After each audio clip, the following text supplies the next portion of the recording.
رہا تھا تو رحم کرم کا سر چشمہ یہ فیض تیرے ہی لہرا تھا۔ ہندوستان کے اتنی بڑی سیاست کے اندر یہ پہلا مجمع ہوگا ایسا جو مسلمانوں کا ایک ساتھ جمع ہوا اور اپنے خیالات پیش کرنے کے لیے یہاں پر آیا۔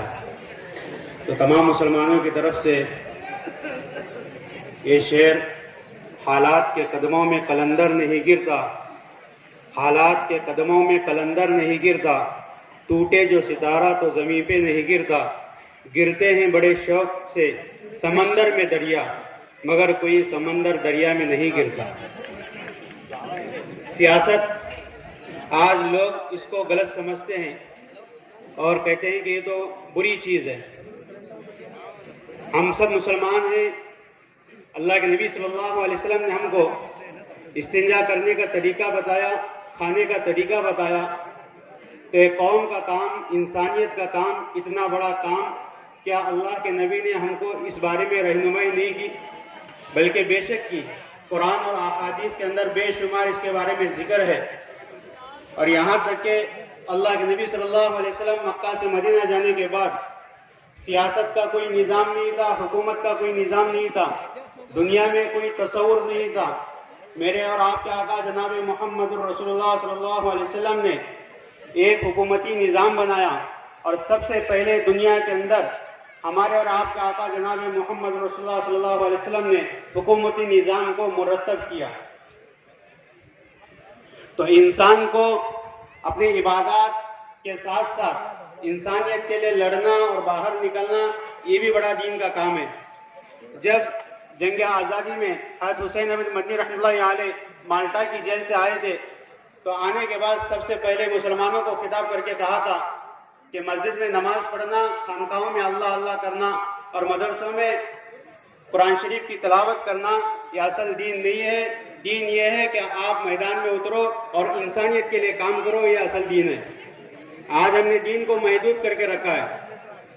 تو آج ہماری شریعت ہم کو ہمارے کہتا ہے، لوگ سمجھتے ہیں کہ سیاست ہے، بھائی دین نہیں ہے، دین تو اصل سیاست ہے۔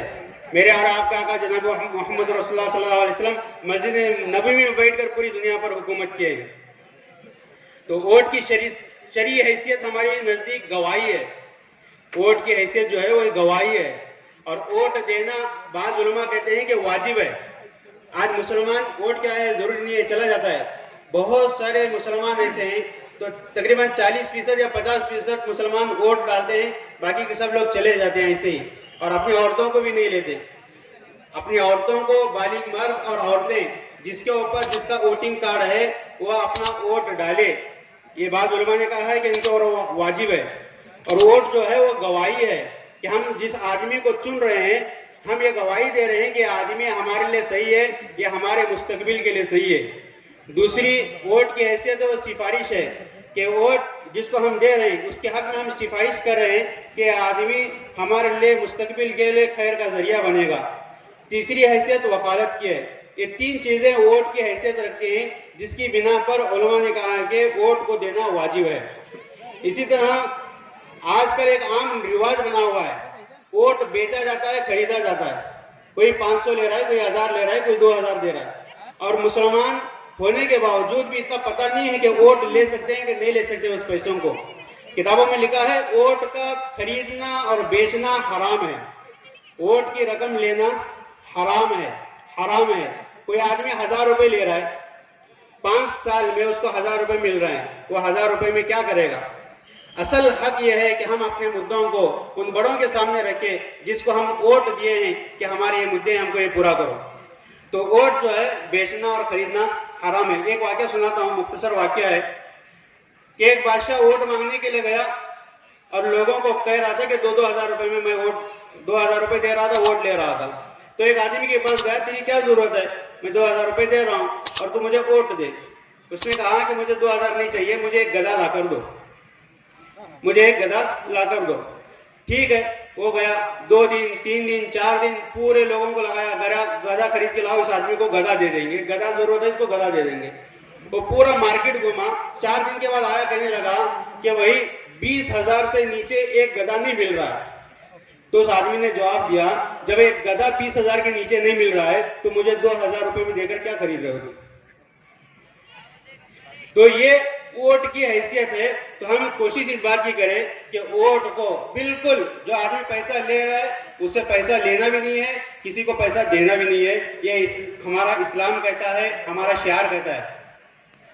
ٹیپو سلطان شیر میسور رحمۃ اللہ علیہ کے شان میں کسی نے کہا تھا ان کی سیاست اور ان کی حکومت کے اوپر کہ انہوں نے پوری جو حکومت کی اور تمام لوگوں کو لے کر چلا, آج وہ مثال رمیش انا جارگیوالی ہیں جو پورے مسلمانوں کو لے کر اور تمام مذہب والوں کو لے کر چل رہے ہیں.